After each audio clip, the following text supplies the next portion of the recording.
நாம அடுத்ததா பார்க்க போறது வந்து ஐடாக். ஐடாக்னு சொன்னா எல்லாருக்கும் தெரியும். Italic text. டெக்ஸ்ட வந்து இட்டாலிக்ல காட்டுறதுக்கு வந்து தான் ஐடாக் யூஸ் பண்றேன். நான் மேலே இருக்கிற லைனை வந்து கீழே காப்பி பண்றேன். இதுல பாத்தீங்கன்னு சொன்னா உங்களுக்கு தெரியும். இந்த இட்டாலிக் சொல்றது வந்து லைட்டா சாஞ்ச மாதிரி இருக்கு. அடுத்ததா நாம பார்க்க போறது வந்து எம்பசைஸ் டெக்ஸ்ட். நான் மேல இருக்க இட்டாலிக் லைனை வந்து காப்பி பண்றேன் கீழே. எம்பசைஸ் டெக்ஸ்டோட டேக் வந்து இஎம் சொல்லி ஸ்டார்ட் ஆகும்.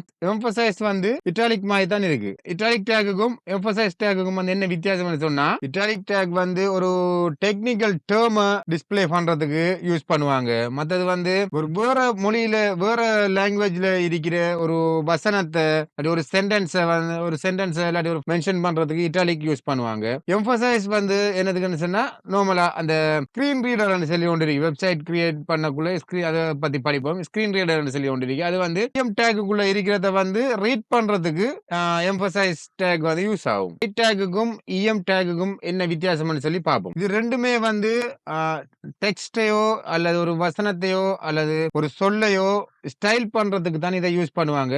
ஆனா இது ரெண்டுக்கும் வந்து டிஃபரண்ட் செமட்டிக் மீனிங்கும் அதோட பர்பஸும் வந்து வேற வேற. அதாவது இட்டாலிக் டேக் என்னதுக்கு யூஸ் பண்றோம் அப்படின்னு சொல்லி சொன்னா, ஒரு வசனத்தையோ ஒரு சொல்லையோ அல்லது ஒரு வேர்டு ஒரு வேர்டையோ இட்டாலிக்ல காட்டுறதுக்கு ஒரு அந்த கிழிஞ்ச மாதிரி காட்டுறதுக்கு காட்டும். அதோட அதோட செமட்டிக் மீனிங் அப்படி என்னன்னு சொன்னா, இந்த ஐடாக்கு வந்து எந்த ஒரு செமண்டிக் மீனிங்கும் இல்ல. இது வந்து பியூரா ஒரு ஸ்டைலுக்காக யூஸ் பண்றது தான் இந்த ஐடாக். வேற ஒரு எந்த ஒரு இம்பார்ட்டன்டும் இல்ல. ஆனா எம்பசைஸ் டேக்குள்ள வந்து எதை போடுறோமோ அது வந்து ஸ்ட்ராங் டேக் மாதிரி தான். அது வந்து அது ஒரு ஸ்ட்ராங்கான ஒரு இம்பார்ட்டன்ஸ் ஒன்று இருக்கு. அதாவது ஏற்கனவே சொன்ன உதாரணமா தான் நம்மளோட பாஸ்வேர்டை வந்து நாம யாருக்குமே காட்டக்கூடாது. அதுல வந்து டு நாட் அப்படின்னு சொல்லி வாரத வந்து நாம எம்பசைஸ்ல கொடுத்தோம்னு சொன்னா அது ஒரு கட்டாய அறிவித்தல் மாதிரி. சரியா? நாம ஒரு உதாரணத்தோட பார்ப்போம்.